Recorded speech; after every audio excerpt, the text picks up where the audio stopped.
Good evening and welcome to the Toon review for tonight's match preview of Newcastle United against Wolverhampton, which is tomorrow night, of course, kickoff 7:30 at St James's Park. And of course, Matchday Live will start at 7 o'clock tomorrow night with full match build-up and then play-by-play commentary of the game. My name's Paul. I'm joined by Alex. And if you do enjoy tonight's show, hit that thumbs up button. And of course, if you're new and like what you see, help us go towards 36,000 now. Thank you so much to all our new subscribers. If you do subscribe, make sure you hit that notification bell so you never miss an upload or a live show. You can support the channel in the usual two ways. First of all, via membership, which is the join button just underneath us, and super chat, which is the $ in the live chat, and that will guarantee your comments to be read out on the show. And finally, a big thank you to channel sponsor Mamaroo Records, based in the centre of Whitley Bay, for all your music needs, for your vinyl, your CDs, your merchandise, your sport merch, gift cards. If you can't get into the store, they are a presence online. Click the link at the top of the description. So a big thanks to Mamaroo. Good evening, Alex. Good evening to the Magpie Massive and everybody in Viewerland. You know what? It seems like a chore for you to do that, Alex. You just it's not at all. I love saying hi to the chat. Put your head down and just get on with it, kind of thing, isn't it? In my style, this is Billy's thing. Yeah, that's very, very true. That's very true. Right. Well, we may as well get started on the news about Lloyd Kelly before we go any further, Alex, because that's come out of absolutely nowhere. The links to Fenerbahce, of course, that is, well, the Fenerbahce chairman or the owner has actually come out and said talks are, he's confirmed it. The talks are ongoing. Now, I did see a tweet from you earlier on today as well, saying it's not exactly a bad thing. Of course, especially when we paid nothing for him. If they're interested in purchasing them, then... but it kind of, does it weaken us at centre-back, or would you be happy for that deal to go through? In the current state of things with the squad, it's not something I've considered because we've only just got him in. Yeah. However, it might be helpful. Oh, this is the journalist that I think broke it originally. Could be wrong. I don't know who he is. There's a few now broken, isn't there? I mean, the stories across so this guy, most of the media now. TV, Serkan Hamzoglu. So sorry if I'm butchering the Turkish there. So special news, Fenerbahce is on the go for English stopper. A few of the big Twitter pages, Ben included, who is two-mouth tie, thinking that this is red herring because they want Diego Carlos. Maybe, possibly, not sure. If I didn't see the thing that it's been confirmed, though, that the interest has been confirmed. Yeah. So that makes this considerably more solid.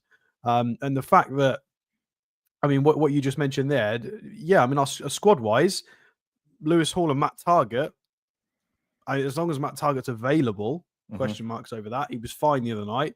And then at left-sided centre-half with Byrne and Botman, not overly concerned about that. So if this is, it's not an ideal transfer, we'd probably like to keep him as squad depth. But the fact he was free, it would be quite easy to go get some funds. Anywhere. I mean, I saw a couple of people throwing the number 10 million around. I don't know where they've got this from. I don't know if that's nonsense. That could be complete nonsense, guys. So bear with us. We'll have to wait and see. But could be an easy way to get some money in to go and spend on some transfers this month. Yeah, so we've got depth in the two positions he can play. So yeah, I mean, it'd be look, even if we did get 10 million for him, we paid nothing for him. So I think it'd be a tremendous bit of business. And he really hasn't. I don't think he set the world on fire with Newcastle United fans. I think many fans are still undecided about him. But if we get money for him, then I think it's rather a good move. NUFC Sean, who's been a member with us for 18 months, he says, thank you for an amazing 18 months. Keep up the great work, guys. Oh, and Longstaff and Miggy out. Okay. Thank you for making that point. John says you'd want more than 10 million. Paul says his wages are silly even for a free transfer. It was daft wages. I mean, look, if we get money for him and get 150 grand a week off the wages, Alex, that is some piece of business. Yeah, I mean, he's not on 150 grand a week. Let's be honest. He's on. There's many He's people on more than 100. He's not going to be on that much. He'll be on a reasonable amount because it was a free transfer, and there might have been a cheeky little signing on bonus. Who knows that we're not privy to? But it's not 150. Absolutely no chance. No way in hell is it that. Well, whatever he's on, it's not as well. Well, Capology states it apparently, so doesn't mean it's right. But I don't listen, think it's that much at it all. doesn't matter. It doesn't matter at the end of the day. No. He's on a lot of wages, which would come off the budget as well. Yeah, it would be fantastic for PSR reasons because this is an alternative strategy that instead of selling homegrown players, sell players that you got in on a free because there's nothing lagging on the amortization side of things. Anything we sell him for. Is we can use bonus, again. Isn't it? It's a huge bonus. Yeah. Tom says Kelly off to Turkey. If the price is right, it could be bootyful, as Bernard Matthews used to say. Michael Birch says, how Susan, hope things are looking up. Yeah, she's much better. She's doing well. Thank you very much. She's well, touch wood, hasn't had any issues for a while now, so we'll just keep fingers crossed. Paul, one of the posts about him being linked. It's not this one; it's another one. I can't find it, so you don't need to try that one again. Right. One of the top comments is from a Fenerbahce fan who screenshotted his injury record and just put it as the top comment. So it's a couple of Turkish fans having a little chat in there. And to be fair, Twitter is quite good that you can translate the post, so you can go and have a look at the little conversation between the Turkish fans and kind of see him umming and ahhing about that as a possibility, which is quite interesting. I mean, how would you feel, Alex, if you were a Fenerbahce fan or any fan in this situation when you know that the team you're buying from has just brought this player in on a free transfer, paid no money for him, and 6 months later, well, not even 6 months later, your club is going in for him and paying a fee? I don't know if I'd feel anything. It depends on the context, doesn't it? It depends on who've they got on their books. I mean, they've got a lot of defenders. Fenerbahce have Sayuncu's there, Oosterwolde is there as well, who I think we've looked at before. Jaden Oosterwolde, Sedat Aziz. I think I recognise. Caden, I think I know from somewhere. And yeah, obviously they lost Ferdi Kadioglu as well. He went to Brighton. I don't know if they need the depth. Presumably they do, but yeah, it's not a massive problem for them. You know, they've thrown a little bit of money around at the Turkish clubs. It's one of the best ones. You know, Tadic is there, Amrabat, Fred, Edin Dzeko's there. It's Mourinho's team, Fenerbahce, isn't it? I think he went, didn't he? He's not there anymore. Is he still there? He is still there. He's still there. I must have had a dream that he'd fallen out with them as well because he does with everybody. So no, he's talked about coming back and when he's done with Fenerbahce, taking over a lowly Premier League team. So we'll see. We'll see what. I mean, it's a fair shout. It's a fair shout for them because it's a player that probably wants minutes. He's on the fringes of a Premier League team. He's got good Premier League experience. He's a good age. He's quite pacey as well. He's got a lot of good attributes. He's not a bad buy for people. It's just that people have got to remember that we want to be a top 4 club at least consistently. So our standards are getting quite high with the level of performer that we would like. And we know that Botman's fantastic. Burns been sort of giving accelerated, like much better performances. And it's been impossible for Lloyd Kelly and then Lewis Hall's been great as well. So there's just been nowhere for him to play. It's not Lloyd Kelly's fault as much. It's just everybody stepped up or he's really good in his positions. Yeah. So yeah. Super chat from Len Simmons. He says, if and when we make European football, how on earth are we going to play all these extra matches? We are going to be knackered and get injuries. We don't have good replacements. Well, Len, you're looking into the future there, buddy. And the fact is we've got the rest of this window. And of course, if we do reach Europe, we'll have the summer window. And I pretty much I'm certain that if we get into Europe, we won't make the same mistake, and Newcastle United will go out and buy some players to compensate being in Europe. So I wouldn't look too far in the future just yet. There's going to be quite a number of players out of contract in the summer as well. Absolutely. You've got to remember Jamal Lascelles is due to come back, hopefully at some point soon. And 2 months, I said he's still away. I think Alex Eddie Howe said he's still 2 months away. He's well behind ACL Botman. made of compared to Botman's? Is it? Botman's a machine, though. Botman's a Rolls Royce, and Lascelles is a Ford Fiesta. Really, I mean, there you go. That's harsh. I mean in parts. I don't mean in like. I mean in parts. Obviously, his parts are a little bit. Yeah. Because I didn't like Lascelles as anything as a footballer for a number of years. No, you didn't. You didn't. The final 12 months before his injury, I thought he was exceptional. He massively transformed his game. He did improve. But yeah, he's going to be out of contract as well. So if we sell Lloyd Kelly, it looks like we're renewing Fabian Schär. That's not confirmed, but it's been talked. It's been talked about by the journalists. So if we lose Lloyd Kelly potentially, and we lose Jamal Lascelles, we're down 2 centre halves going into the summer. Unless we buy another one this window. But that we were already looking at buying another one. Yeah. So that's 2, maybe 3 defenders we're looking at.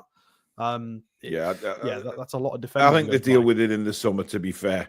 I wouldn't worry too much. Emma says, is it true that Isak is injured and will be out for 3 months? It's all over Facebook by different accounts on there. I mean, look, you can check out Facebook. Probably playing. Eddie said he's probably playing tomorrow, so I wouldn't take anything. Emma, I don't know which Facebook groups you're looking at, but you're looking at the Sunderland ones. Don't look. Yeah, I have seen nothing to say that Isak's out for 3 months. I think if Isak was out for 3 months, the journalists would definitely have been all over the news everywhere. Because Arsenal would have been talking about it. So yeah, exactly. I wouldn't pay any attention to that. Andy K with the super chat says, "Evening guys, do you think Isak should get the number 9 shirt? He definitely deserves it." That's from Andy and Joe. I mean, Isak might be happy just sticking with his number 14. He's been number 14. He was 14 at Sociedad as well. I think he's been 14 most of the places he's played. So it depends if he wants it. He might he might like the 14. Yeah, so, I mean, that's good for us, because if we do want to bring in a striker, we can go, we have the number 9 shirt, and it's a nice little sweetener, isn't it? So if Isak's cool staying with 14, I think that benefits us even more, because we've got the 9 shirt to go and entice people with. Yeah, so you can have the number 9. No disrespect to Callum, who is currently wearing it, which is really offensive. Well, he hasn't worn it for a while. Well, yeah. But, no, we're just talking about future. But yeah. Paul says, some fans hard on Barnes. I feel the lad was banging form early season and got dropped. Hasn't really managed to do it since then. Well, he's out for a month now, so he won't be in the talk for squad places for at least a month, said Eddie this morning. That's why it's called Facebook. Thigh injury, Alex. Eddie said that. But the thing is, what Eddie said was near the end of the first half, he crossed a ball and injured his thigh. So it must be a thigh strain or something like that. Well, but what I said in the show this morning was that to me just says how bad he was in the first half, because people were saying, "Oh, he must have been injured to play that badly," and of course taken off at halftime with an injury. But the injury didn't take place till just before halftime, so he was. I can confirm he strained absolutely sod all in that first half. Yeah, there was barely any running. I mean, it's weird how he goes to cross a ball and he does his thigh. So that's what Eddie said this morning. LG says we are just kicking the can down the road to replace all the dead wooden squad players. All the local journals anticipate Isak to start tomorrow. Yeah, because Eddie said that. Eddie said it out his own mouth. Just follow the good Facebook pages, Emma, i.e. the Toon Review, and you'll get proper updates there. Niall says Ribeiro from Lille, Brazilian centre-back. We should take a look at him to join the Brazilian clan. Joel says 14 is a good number. Probably all the jealous supporters. I don't know what that's about. Probably about Facebook again. Give Willie the number 9. Nah, not yet. He's not. You've got to have something about you. You know, to put that pressure on the kid, having the number 9 shirt. Is that not just like the same thing that happened to Joe Linton? Let's give him the number 9 shirt, the iconic number 9. Dear me, no, let's not. Of course, Johan Cruyff played number 14 as well, didn't he? So I don't know whether that's got anything to do with him, but we'll see. We'll see. I Like Coffee says probably that's why Arsenal fans are obsessed with Isak, because of the number 14. Yeah, Thierry Henry links as well. Of course, and some of the play style as well. Yeah, absolutely. Am I right thinking that 4 0-0s tonight will do us as long as we win tomorrow? Well, I think to get 4 0-0s in tonight's fixtures might just be pushing it a tad. Listen, we can only take care of ourselves. Let's, sod the rest of them. Like I say, it's up to us, and we have to dictate our own play. So I don't really care what anybody else does, just as long as we keep winning. Julie says Barnes not versatile enough. Claire says that Barnes' money should have been spent on a right winger. I think that's the main thing, Alex, that sort of gets people's blood boiling a little bit about Harvey Barnes, was the price we paid for him. Because, he doesn't look like a £40 million player, if that makes sense. His goal scoring's great, but I mean, I disagree that he's not versatile enough. I don't think that's the main issue. I think the main issue is he doesn't work hard enough on the left wing. I don't necessarily care whether he's versatile or not. I want him when he plays on the left, which is his position, to just do a bit more. And again, maybe comparatively, it's really harsh because we're watching Anthony Gordon come off and then see Barnes doing the same things to a lesser level, energy wise, pace wise. Yeah, and maybe it's doing him a bit dirty, but I mean, Murphy does it. Even Miggy did it a lot in terms of the energy levels. And fine, if you've got a wand of a right foot, sometimes great. But the way we play is so much down to the press and the energy, the tenacity, the steamrolling teams. When we go on a roll, that is what we're known for. That's the identity. And I don't feel like Barnes fits into that formula. I don't think that's part of his identity as a footballer. I don't think he can play the way we play. As harsh as that sounds. No, I understand what you're saying. I agree. Great attributes, but yeah. I actually agree. I don't think he suits our game, and I think what he was doing on the other day against Bromley made no sense at all. Cutting inside all the time when he didn't have the ball, and when the ball did eventually come out to Matt Target on the left, there was nothing ahead of him because Barnes was suddenly going through the middle. And then when he did have the ball, that what pissed me off the most about Barnes on Sunday was that opportunity to square it for Asula, and he decides to try and smash it in the near post. That was never an opportunity. He was trying to overprove himself. Yeah. And yeah. We didn't know how good Gordon would be when we got Barnes. Well, yeah. I mean, Gordon. Well, we knew how good he could be, yeah, but we weren't banking on it. We weren't sure whether he was going to be able to raise his levels that quick.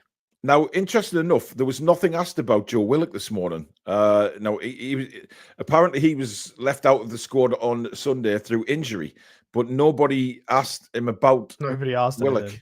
No, no questions about Joe Willock. So I'm not sure what the situation is with Willock, whether he's injured or not. To be fair, I do not know. Again, we'll see tomorrow night, I guess, and see if he's back in the squad. Agent Tech says he was never a Maxi replacement and too slow. Kev says Barnes has always played in a counter-attacking team. He was never a fit for us. Yeah, but I don't think he's. Whenever we play transitional, I don't think he's great anyway because he's not speedy enough.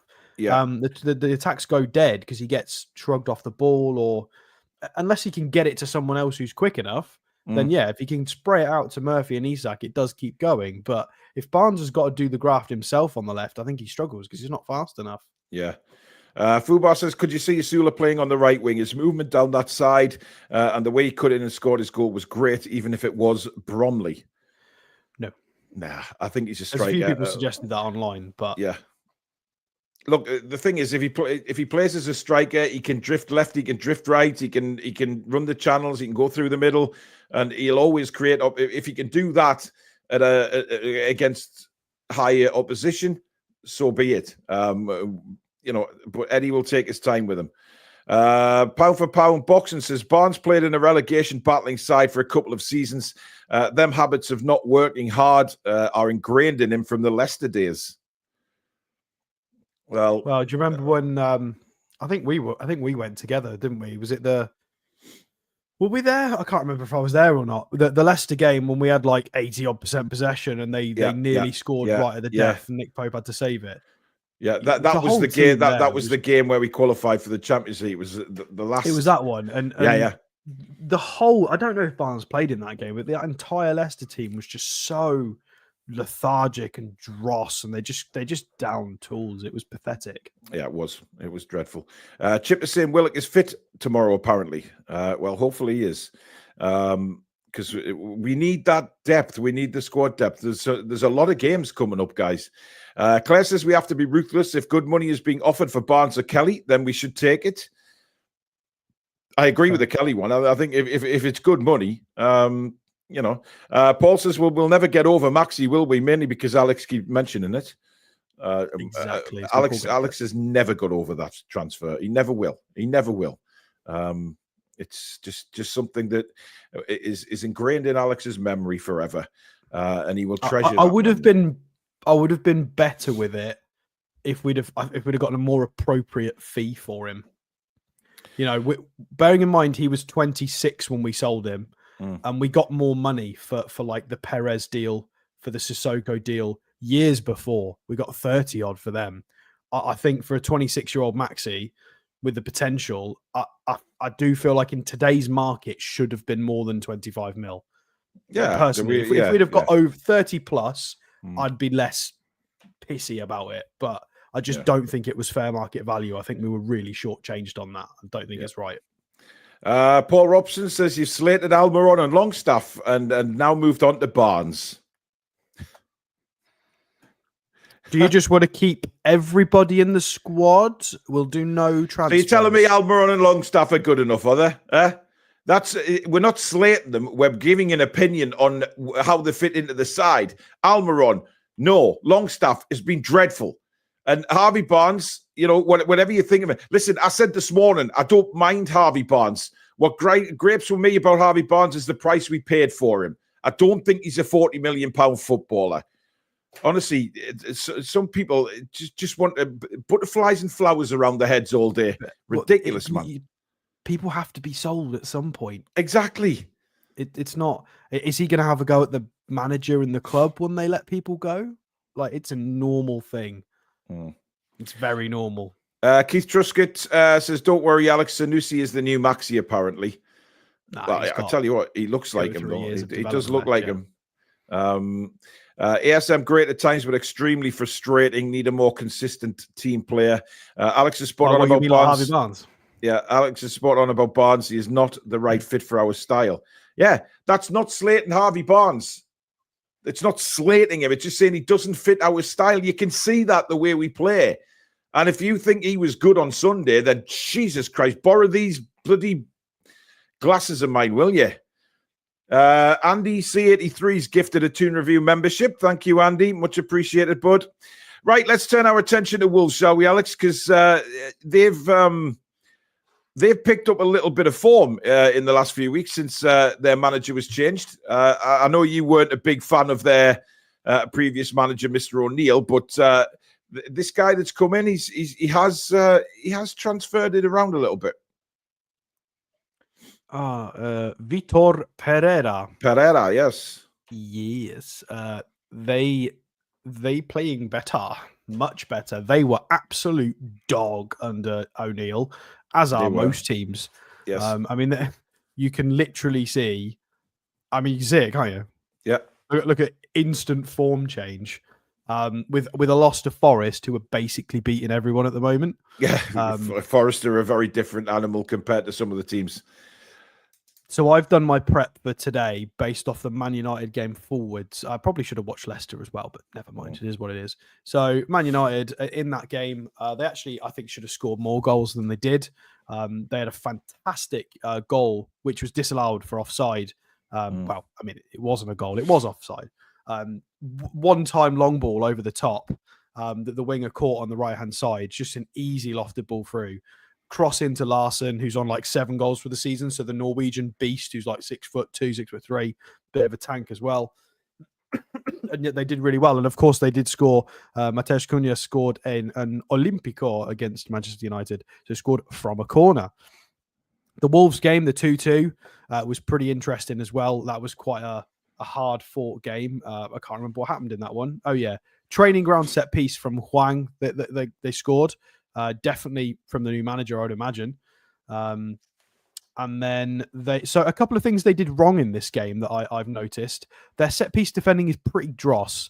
I think we can definitely have at them in the fullback areas when they're not set and set pieces. Zonal marking, I've seen so many clips of them zonal marking at the front post. Yeah. And then players just run. They just don't pick anyone up. They're just a bit lazy with it. I mean, I would expect them by this point for them to have had considerably more training with their manager, maybe be a bit more competent at that. But I look a little bit suspect for me with the zonal marking. It's not that zonal marking's bad. It's that you've got to defend the space. You can't just. There's a few Wolves players just not looking at runners and not looking at the ball and just doing stupid things, really. Of course, they won't have had bucket loads of time to prep because there was an FA Cup game, but we also had an FA Cup game as well. So it is what it is. I think they started a few more big hitters than we did. And then more recently, the Forest game, they did lose 3-0 at home. However, they definitely should have scored a couple of goals in this game. Just really, really good saving, goal line clearances. I think this does them dirty, a 3-0 scoreline. They were better than that suggests. They are really, really dangerous on the counter, and they've got a lot of technically high technically gifted players in this team. They are really, really competent. This was the lineup. Oh, that's Vitor Pereira. We don't care about him. This was the lineup against Forest. So this was a 3-0 loss. However, not too bad. João Gomez in midfield with Doyle. Of course, they do have what's his name? Andre, who is Brazilian, who's played alongside Bruno for Brazil. So they have a fully fledged Brazil international in their midfield in Andre as well. Guedes and Huang, fantastic bit behind the striker, behind the Norwegian guy Larson. They've also got, of course, Mateusz Cunha to come back in, who has scored like 10 goals this season. So it's pretty scary. Nuri has gone left-sided centre-half, sometimes as a left wing back, and he, again, is a technical little wizard for a defender. I'm surprised he's not just an By the way, attacker. Alex, just one thing on Cunha. He will be back tomorrow. His suspension is finished, so he will be available to play us tomorrow. Yeah, the website's suggesting he won't be, but he definitely is, because I checked the Premier League statement today. Yeah. One thing I did notice in my research, I feel like Doherty is still somebody you can run at. Oh God, yes, absolutely, really Alex. Well, he's had a good run of form. Yeah, but given who he'll be against tomorrow, yeah. So Anthony Gordon and Alexander Isak just need to make him, their day, basically. Absolutely. Yeah. Because I think he's definitely there to be had at. Especially the wing backs can get caught a bit. He can get caught. Nuri can get caught high up. But yeah, they got caught on transition a lot by Forest.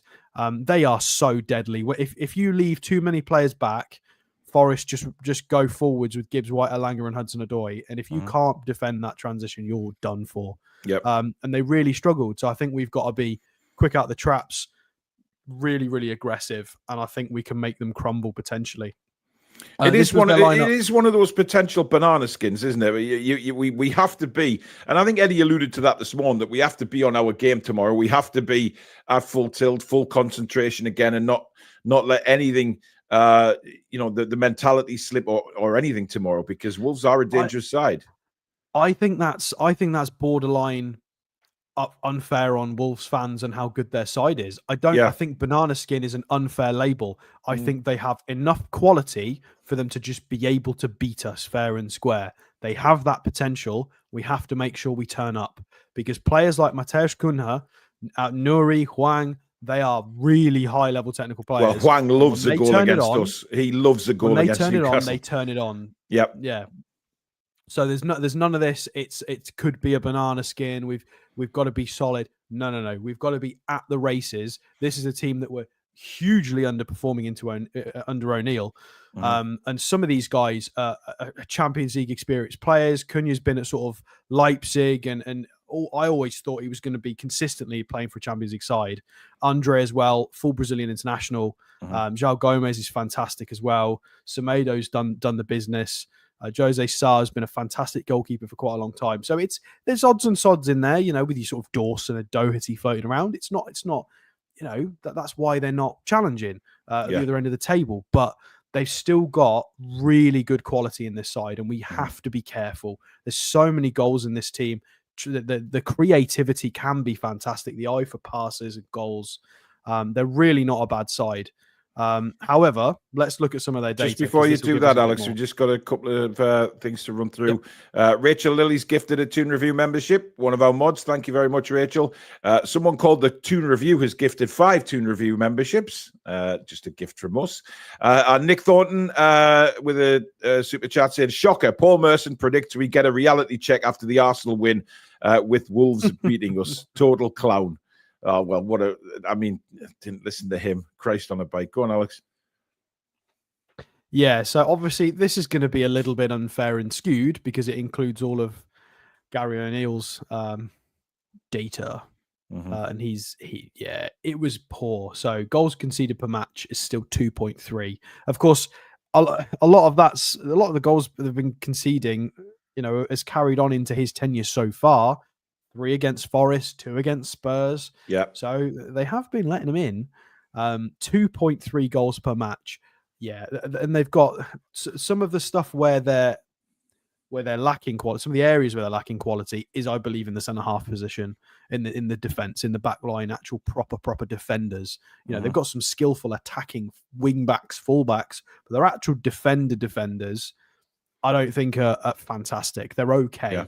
Yeah. And with how lethal our front three have been recently, we just need to make sure that that's on point. If we score a sort of standard amount of goals, whether that's a couple or maybe a little bit more than that, I don't know, then I think we hands down win this game, because they are, they're getting a lot better with the goal scoring and they are dangerous, but all things considered, we should be okay as long as we play our game and we can get our goals scored, because we are very good at goal scoring.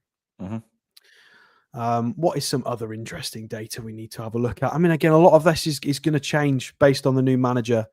Accurate long balls, they're down in 5th. Again, they've got the Norwegian Larsen up front, so he is a bit more of a target man that they go for. Yeah. They're nowhere near as possession dominant as I would have expected them to be with the quality in their team. They are hugely transitional. They just don't see it. I mean, that seems ridiculous. You've got Larsen in the box. Why are we only crossing 3 times a game? Or accurately crossing? That's ridiculous. And we're last for corners. Yes, Mr. O'Neill is a fantastic manager, guys. No, ridiculous. Watch them score from a sudden corner tomorrow. Oh, no, it doesn't mean they can't score from corners. They've got the right players for it, which is why I'm just shocked. They play with 3 big, meaty centre-halves, and they've got Larsen up front. Why are we not playing for crosses and corners? What are we doing? Yeah, trying to walk the ball in the net. Defensively, they're 3rd in the league for tackles per match at 12.4. Again, tenacious. I feel like a lot of that's down to high intelligence of the players. You've got experienced players with a good technical level, read the game well. I think people do them dirty. Wolves, although this is interesting. I mean, this kind of supports my point that I think their centre backs are a bit substandard. Slow into the tackle. Conceded. Yeah, slow into the tackle. Yeah, absolutely. It could be something there. We haven't. I was going to say we haven't seen a pen for a while. We literally have. We saw one the other day. Yeah, we did. Possession one in the final third. Meh. I mean, negligible. Clearances. Don't really care. Discipline. Ooh, quite dirty. I think Wolves have always been a bit like that. A bit sort of. a bit over physical at times. I think that's just the way they play. And even under the new manager, I think that they've got to have an element of that in the side, because if they didn't, then interesting that Bournemouth's up there. I wouldn't have thought that. If you'd have told me now and not let me look at this, where are Bournemouth in the fouls per match, I would never have put them. Yeah, well, Bournemouth have a couple of players in their side, Alex, who are niggly little twats at times. I mean, you look at. I mean, we've got to play them soon, haven't we? So yeah, this weekend, they're at St James's Park. They go very soon. Yeah, absolutely. Yellow cards is middle of. I mean, you would think that if you're second for fouls, you would be more than 10th for yellow cards, but never mind. Red cards, just the one. Just the one. So interesting things to consider. They've conceded 6 penalties and they're very, very foully. That might play into our hands potentially. I think we have a predicted lineup. Yes, we do. We have one from FOTMob. This is what they think is going to be a lineup from both sides. So theirs is basically an unchanged version of ours from the last time, except they've dropped Botman. Yeah, well, I'm just about to do a poll for that, Alex. Centre-back pairing for tomorrow. So I'm just doing that. Just keep talking while I just finish this off, Millie. Right, well, Wolves is a fair lineup. I don't know why they've not predicted Mateus Cunha to be in this side, because he's an absolute... He's a beast. He's amazing. So I don't know why he wouldn't be in this lineup. It's very strange. I mean, if he doesn't start, that's great for us. These two are great, but Cunha is better. You know, before he got his ban, he was doing some ridiculous things. He was dropping, like against Manchester United, he was picking the ball up at left back and spraying 60-yard passes to release people on the right wing. Like he's not just an attacker. He is a footballer. He's so good at everything. But this is a good side. It's well balanced. I definitely think the centre halves are there to be had at, though, especially if the wing backs, you know, they've got a lot of ground to cover. I mean, our wingers work their socks off. Hall and Gordon on the left, Livramento and Murphy will run for days and they will not stop. So Semedo and Nuri they've got their work cut out. They really have. They're going to have to cover so much ground. I like Nuri, though. I've been impressed with Nuri. I think he's a very good player. His attacking play is ridiculous. Yeah. But again, I see what you mean. The pace. Again, it's all about the intensity that we play at. That's what's done us well over the last few weeks. Is the closing down, is the pace we play at. And again, I think we go hunting very early now, don't we? We don't sort of start off rusty. We go for it straight away. We try and get the game won and then settle it down later on. I think that's our identity at the minute. By the way, I've just put the poll up, ladies and gentlemen. Who do you want at centre-back pairing tomorrow? Is it Share and Botman? Is it Share and Burn? Or is it Burn and Botman? So those are your 3 options. So get voting, guys, and we'll have a look at that a bit later on. See who you guys fancy for the centre-back pairing. I think that's sort of the main question or the main problem that Eddie Howe has got, but it's a nice problem to have, certainly with who comes into centre of defence. I don't know. If I'm openly honest right now, Alex, I don't know who plays centre-back tomorrow. And I don't think... Eddie gave nothing away this morning, and rightly so. He certainly won't want to give his centre-back pairing away, just like he was very sort of, we'll see how Alex is, you know, and the normal stuff about Isak, and well, hopefully he'll play tomorrow. He's just going to keep the Wolves manager guessing until the teams come out, of course, an hour and a quarter before the game kicks off.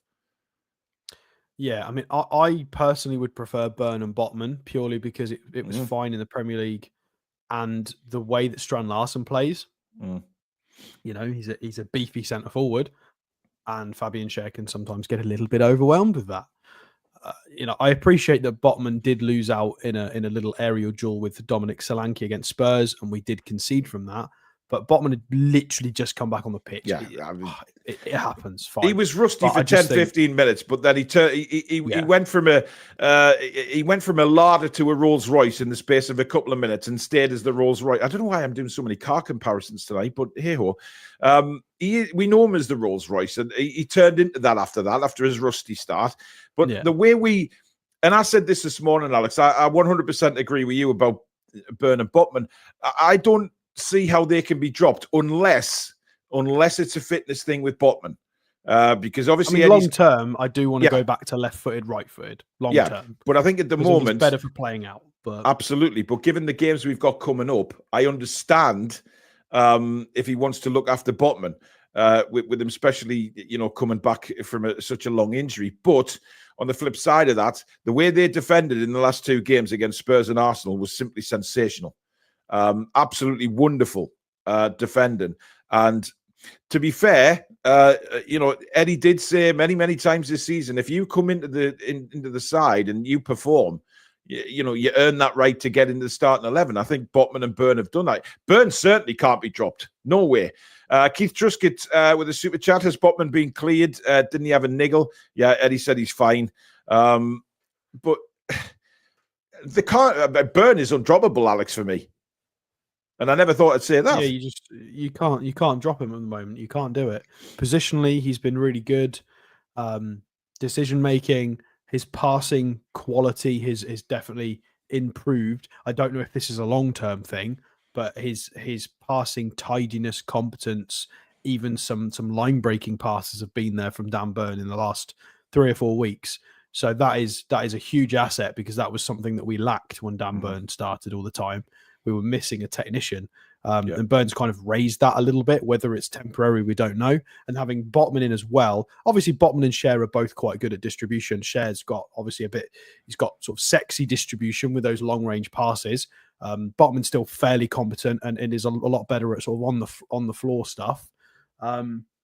He's got good switches as well. I'm not too fussed about it. It's just Byrne can't be dropped. You're absolutely spot on.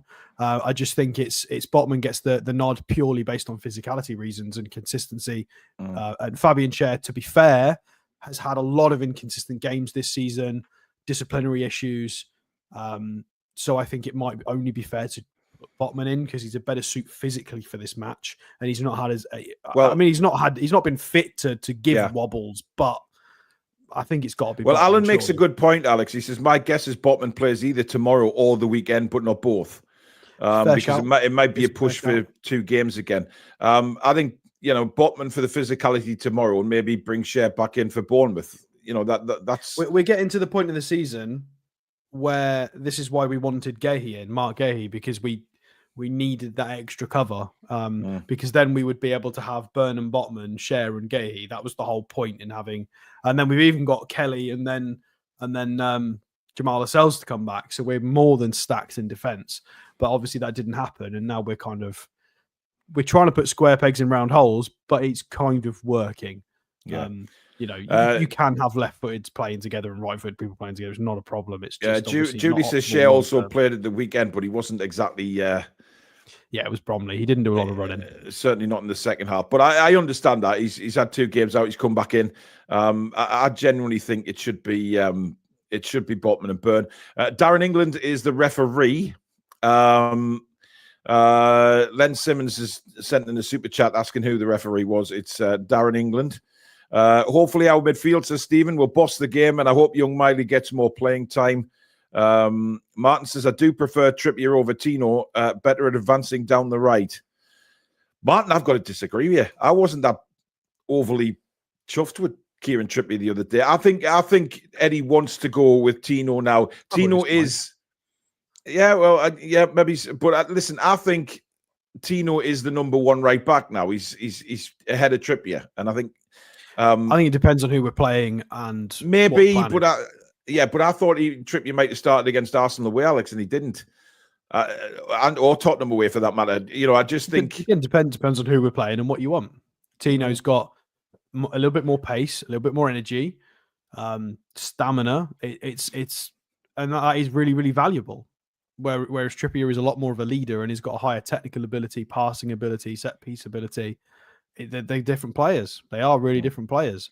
So I don't see the need for us to fight about who's the number 1 and who's this and who's that. It's just we'll use one or the other when it's most appropriate and try and win matches. That's what you do, right?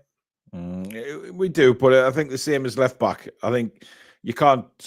Lewis Hall is... we've raved about him this season. But he's a hybrid. Lewis Hall is a hybrid of the good bits of Livramento and the good bits of Trippier. He's got the running and the technical bit. He's just another level. Well, let's put the Newcastle United side together then, Alex, as we normally do. We've got to tear this to pieces. Absolutely, 100%. That is not going to be the starting lineup. No, I mean you can see where did we go wrong? So Oddie was wrong, and who else did we get wrong? Bruno didn't start. It was Joe Linton. So those are the ones we got wrong. Right. So what do we? Let's just throw some things on here. Let's throw Botman on here. We can always change it. Throw Sandro on. Sean, take a seat, my friend. Please, God, yes. Miley, take a seat. Where's Joe Linton? There he is. Miggy, you can go up there. Yeah. Jacob Murphy can go up there. Where is Mr. Isak? There he is. I'm guessing Dubs. Let's bring Dubs in. Yeah, Gordon, and of course Dan Burn. Gordon. Dan Burn needs to go on as well. Where's Burn? Can't see him. There he is. Yeah. And then Lewis Hall. Sorry, Matty Target. You played well, but it is going to have to be. Where's our Super Lewis Hall gone? There he is. You've got Trippier in. I don't think Trippier starts tomorrow. Yeah. No, nor do I. It's going to be Livramento. This is. I mean, it's got to be the 11. Different? Well, let's have a look at the poll, shall we? And see what the viewers want for centre back, and then we can go accordingly. 67% want Burn and Botman. It's fine. We'll leave them on the graph then. Yeah, absolutely. So there you go. Sharon Botman was 17% and Sharon Burn 15%. So right, let's build a bench, shall we? Right, you guys can go up there. Yeah, people are telling you to change Tonali alone. Change Tonali. Yeah, Alex Murphy wants. Well, it looks like he might want a full transfer, Alex, for first team football. You'll be fine. Well, Willock's injured. You're going to have to go chomping at the bit. Heffernan, I think, wants a loan as well. Yeah. Who do we want to bench then? Well, Target. Is Willock's fit? Apparently, yeah. Vlachodimos will be on the bench. Fabian Schär, Miley, Longstaff, Trippier. Asula will be on the bench. Asula, 7, Kelly. 8, and 9. There's your 9 there. Yeah, I mean, who gets in with a shout at being on the bench that's not on that list? Miggy. Oh, well, yeah, I forgot about Miggy. Miggy Kraft is not ready yet, probably not. No, he did. Well, he wasn't asked about Kraft again today, but I think he's just. Why was he not asked about Kraft? I don't know. Maybe he's just getting steady away. Just let him train and get himself back. The only people that we're really admitting here is Miggy and John Ruddy, and I think that's probably fair. I think the bench is probably this. Well, I mean, listen, if Miggy's not on the bench tomorrow, that says a lot for me. That he could be. Listen, Willock. I think the way Target played, I think Target deserves a place on the bench. I mean, this list is light of attackers. I mean, we've got goalkeeper, defender. Let's put them in order. Defender, and then we've got midfielders, and then 2 attackers. Oh no, he's a defender as well. He's a defender, yeah. Oh God, right. So we've got 4 defenders on the bench with a goalkeeper. You've then got 3 midfielders. There's an argument to be made that Willock would sub Willock on and use him in an attacking role. He probably would do that. So you've got a hybrid Willock sub as an option, and then Willock. So he might put Miggy on the bench just because there's not that many options for rotation. Well, the thing is, and people are right in the chat, if this Lloyd Kelly thing is true, then he might not be on the bench. That's fair. Kelly might not be on the bench. They might bring Miggy on the bench. I don't really want to see Miggy play. No offense to Miggy, but no offense. Obviously, okay. We need some rotation options in case something happens to one of the midfielders and attackers, or in case somebody's really tired, or we need to change the game plan. You know, we can't just have, because he's not really been willing to use Will Osula. So if we just have Willock on the bench, he's the only player that can play in the front 3, unless he makes a sub. and then moves Joe Linton further forward, which he might. Yeah, he's got that option as well. So players already on the pitch could be an option for him. We need a winger. We need another winger. We haven't got one unless he puts Sanusi on the bench, but he's not going to do that. If senior players are available. If Lloyd Kelly goes, it's now that it looks like Dubravka's potentially staying. If Kelly goes, we've got to sign an attacker. We've got to. Well, Dubravka's a funny one because Eddie again confirmed in his press conference that it's still not sorted out yet. He's asked, I know we had people in the chat the other night saying that Eddie Howe said that it wasn't happening. But that's apparently, not the case. It's still in the balance as to whether he stays or goes. But he says that Dubravka's still being extremely professional about it, and just getting on with his job as normal at the minute. Keith Truscott says, "You not think Sanusi did enough to be on the bench?" I don't think Eddie will put him on the bench, Keith. To be honest, not at the moment. Obviously, he said that he's in his thoughts. He's keeping a very close eye on Sanusi. But the players that we have available to be on the bench who are ahead of him right now, I think I don't think we'll see him on the bench. But at least Eddie's, admitted that he's keeping a very close eye on him and monitoring his progress, which is great to see. But I think that's the first 11, without a doubt. You can't change. I don't think you can change the first 11 the way they've been playing. I mean, why change it? I appreciate the whole, if it ain't broke, don't fix it. I don't tend to like that because I think it's silly. I think you can always make more positive changes. You can always be better and make improvements. But I think in this context, the only thing that's even slightly debatable is Botman or Share. And then beyond that, it is a really balanced team anyway. Eddie spent most of the season trying to figure out the front three and who's going to be on the right, and we found something that's working so far. We know that Jacob Murphy's not the long-term solution for the right wing, but he's putting up numbers right now, and that's what's important. And then he's made some tactical tweaks and adjustments with how Bruno and Sandro play together in the middle. It's really, really working well.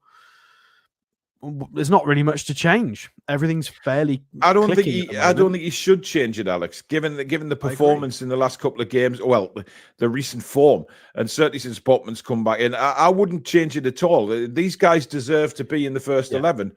The only thing that's going to change is obviously Wolves have a different formation, a very different profile as a team. There's going to be potential changes to the pressing structure. Maybe not. There might be changes in how we sit off the ball. When are we going to sort of sit? When Wolves have got the ball, are we going to sit deep? Sometimes we drop into a 4-5-1. But it depends when we're going to do that. There's a few things that I'm not sure how we're going to approach it with Wolves, because Wolves are quite dangerous on the break. So I think Eddie's going to be. Eddie hates it. That he always mentions this in press conferences. He'll always say something along the lines of, "Oh, and then the game just got a bit too transitional, or the game went really transitional." He always mentions that, and he hates it. Yep. It's great. It's great for viewers because then we get to see attacks, but then we have to defend attacks. But for him as a manager, it's a nightmare because every time they're running at you, you might concede a goal. So he would prefer to have a bit more control of the game. So I don't think we're going to be leaving as much space again, but we are at home as well, so we need to assert dominance to a degree, don't we? Yeah. Peter Garthwaite says, "I'm worried about the lack of activity, not even loans." Look, Eddie admitted today that he is not privy to what's going on regarding transfers. He obviously he'll have spoken to Mitchell, etc., but i.e. negotiations for players signing contracts and bringing players into the club, players going out of the club.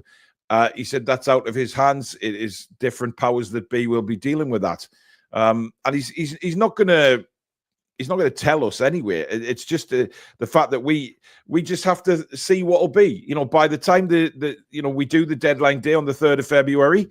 Don't forget that, by the way, guys. 12-hour shift from us on deadline day for charity, of course. We're aiming to raise $5,000.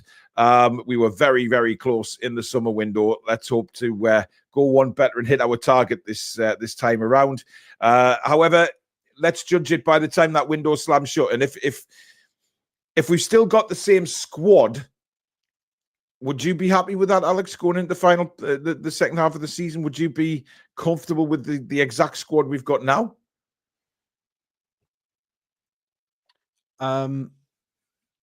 Based on what? Based on my target being... Well, based on, if nothing happens in the window and nobody out, nobody in, would you still think we can have a good challenge at top 4 and the Cups?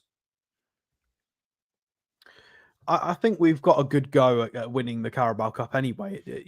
I think we're... No disrespect to Spurs, but I think it's more likely that Liverpool are going to get to that final. Hopefully, we don't slip up in our semi-final second leg. And I think the current squad's got enough to try and win the cup. It's going to be really difficult, but because Liverpool are a fantastic side. But in terms of I think league finish is more about the transfers than anything. Yeah. And if we've got aspirations of finishing 4th. I think that's going to be incredibly difficult without reinforcements, because I agree. We're not going to sustain sort of the defensive record for the rest of the season. We may have it in parts or for a run again. And the front 3, I don't think can maintain this for the rest of the season. No, and there's going to be mistakes. There's going to be bad games. Everybody has bad games. Yeah. So, I think a striker and a right winger, and I'd be happy with that. I think that would... I think more depth. I think one attacker, one first team quality attacker, regardless of position, whether it's right wing, striker, or a wide forward, a bit of both. I think at a minimum, if we want to try and sustain a push for top 4, we need one. It needs to be a first team standard attacker, not a future project. It needs to be somebody that can come and start in February, at least. Like, I appreciate there's a bit of a bedding in period. But it's for us to get that, because people have got to realize Man City have gone and spent heavily and they're going to push. There's no way Man City are going to be quite as bad. I mean, there's a possibility, but it's very unlikely. It's very probable that Man City are going to be better. So we're going to have to contest with Man City. Chelsea are already in 4th and have spent 500 gajillion billion zillion pounds on a squad. Yes. So they're going to be really difficult to try and knock off that perch. And then you've got, what about Forest? Are they going to drop off? They still look really healthy. People say they're going to drop off, but they're still here. Yeah, exactly. And then are Spurs going to improve? Maybe, it's really hard. I think for us to, an attacker definitely. For the cup, I think we might be able to win without any reinforcements. But again, we've got to get past potentially a team like Liverpool, and we've still got to win the second leg or not bottle it. But for the league, we need an attacker. One attacking transfer is my minimum. Yeah. Right. Well, let's get your predictions in for the game tomorrow, folks. Put them in the chat. Let's see how you're feeling about the game tomorrow. Alex, what is your prediction? I'm going to go 3-1 again. 3-1? Yeah. I think Wolves are good enough to score against us. But I think they're a little bit leaky at the back, and we are very, very dangerous going forward. And we're at home. We've rested a few players. I really hope we don't mess this one up. I think likely scoreline somewhere like... I think 3-1's a good shout, because I think we're good enough to score, about 3-ish goals with the amount of chances we're creating in games. I Absolutely. think three is a good number. It's safe to say that there is a lot of confidence in the chat. That we are going to win. I've seen 4s, 3s, 5s. ADB's back with his 7-0. One day, buddy, it will be 4-2. There is one thing, by the way, everyone, that we've not considered. Bruno and Joe Linton can actually speak to all of most of the opposition tomorrow. Yeah, what we always know that Joe Linton, whenever he plays against a team where he can speak Portuguese or Brazilian Portuguese, it always gets a bit more heated, because I don't know what he's saying, but it's probably very nasty. And yeah, that could be a factor as well, I think. Yeah, I think Wolves will play a low block tomorrow, which is why I am going 2-0. I think we'll get a couple of goals, but I fancy us to keep a clean sheet again. unless Hwang decides that he wants to pop up and get the usual odd goal that he gets against Newcastle. Well, I've seen just that he seems to score against us a lot, Alex, and he just pops up. He goes on these runs of not scoring for ages, and then Newcastle turn up, and JV's right. Cunha's got a short fuse on him as well, so that could be an interesting battle tomorrow. I tell you what they do: the whole starting 11 needs to walk out in a pair of glasses. Why? Well, because he got done for ripping glasses off someone's face, didn't he? Well, yes, he did. Fair enough, but I don't think that'll happen, Alex. No, I know it'd be funny because it's not enough for there to be a punishment from any the FA or anybody. Yeah, it would be very funny. But there you go. That is the show done and dusted for tonight, folks. Thank you very much for tuning in. Thank you for your super chats and memberships, etc. Thank you, Mods and Alex. We are back at 7 o'clock tomorrow with Match Day Live. Half an hour build up to the game, talking about the team news, etc. And then 7:30 play-by-play commentary of the game from St. James's Park live on the channel. There will be a news show tomorrow if there is news to bring you, which there always seems to be with Newcastle United. So keep an eye open for that. But before you leave, if you have enjoyed the show, hit the thumbs up, guys, because it's still very, very important to the channel that we keep those in. And of course, please do subscribe if you are new, as our new target is now 36,000 subscribers. So thank you very much for watching, folks. Enjoy the rest of your evening, and we'll see you all again tomorrow. Good night. Away the lads and lasses. Come back and check out some